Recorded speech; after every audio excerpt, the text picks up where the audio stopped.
లోకల్గా కూడా కొంతమంది పనికి మాలిన సిగ్గులేని ఓటమి అంగీకరించే సన్నాసులు ఉన్నారు. వాళ్ళ గురించి చెప్తా ఉన్నా. వాళ్ళు కొన్ని పాంప్లెట్లు, ఈ రకమైన పాంప్లెట్లు మొత్తం ఊరంతా పంచుతూ ఉన్నారు. భరత్లో 25% కమిషన్ అంట, 25% commission Bharat pay rate card అంట. ఇది మొత్తం ఊరంతా పంచుతూ ఉన్నారు. ఈ రకంగా ఊరంతా పంచుతూ ఉన్నారు. ఇది ఎవరు పంచుతారని అంటే, ఓటమి అంగీకరించిన వాళ్ళు ఉంటారు కదా, మనకి ఏం చేయలేం, ఏదో రకంగా ఒక బోగస్ ప్రచారం చేయాల. అదే రకంగా ఎవరైతే ఈ వ్యక్తి ఉన్నాడో, ఆదిరెడ్డి శ్రీనివాస్ అనే వ్యక్తి ఏదైతే నన్ను డిఫేమేటరీ అలిగేషన్స్ చేశాడో, ఆ వ్యక్తి పైన I'm urging the authorities to take immediate action on Adireddy Srinivas in accordance with IPC section 500 for defamation.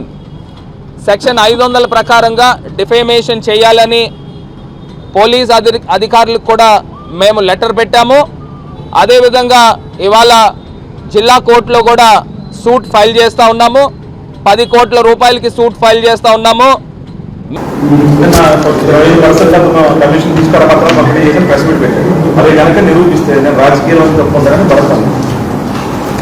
స్పష్టంగా కళ్ళకు కనబడతా ఉందన్న మీడియా వాళ్ళకి పదే నేను విజ్ఞప్తి చేస్తా ఉన్నాను. సుబ్రహ్మణ్యం మైదానంకి వెళ్తే ఒక టైల్ వేసే విధానం ఉంటుంది.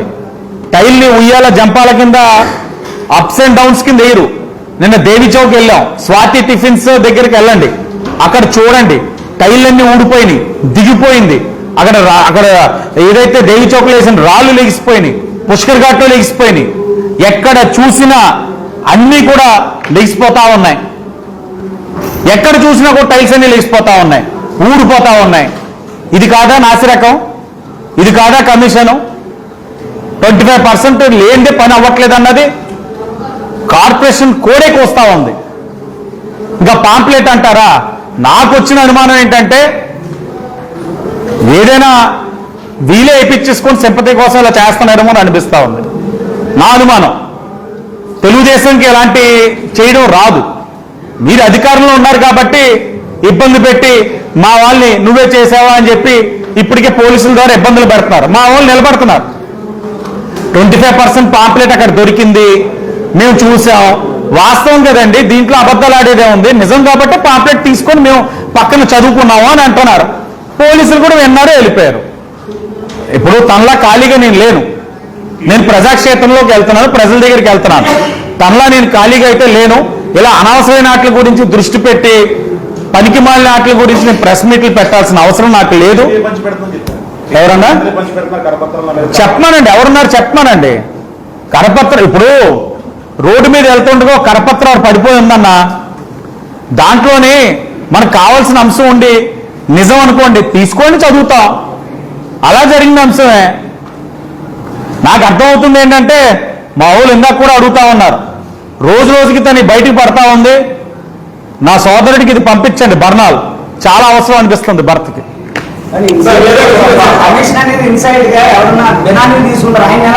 ఆయన కాంట్రాక్టర్స్ ఎవరు?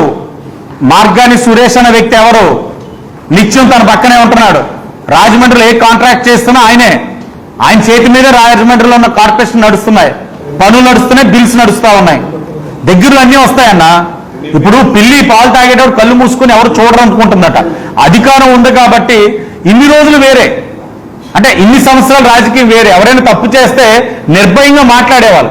ఇప్పుడు నిర్భయంగా మాట్లాడే పరిస్థితి లేవు. ఆవ భూముల్లో ఆధారంతో సహా నా దగ్గర ఉన్నాయి, కానీ వాళ్ళని బయట పెట్టదలుచుకోలేదు. ఎందుకంటే వాళ్ళు వ్యాపారవేత్తలు, వాళ్ళ మీద GST రైడ్లు చేయించవచ్చు, ఇంకేదైనా చేయించవచ్చు. కానీ ఆధారాలు వన్స్ రిజల్ట్ వచ్చిన తర్వాత వాళ్ళనే కూర్చోబెట్టి నేను మాట్లాడిస్తాను, వాళ్ళనే కూర్చోబెట్టి.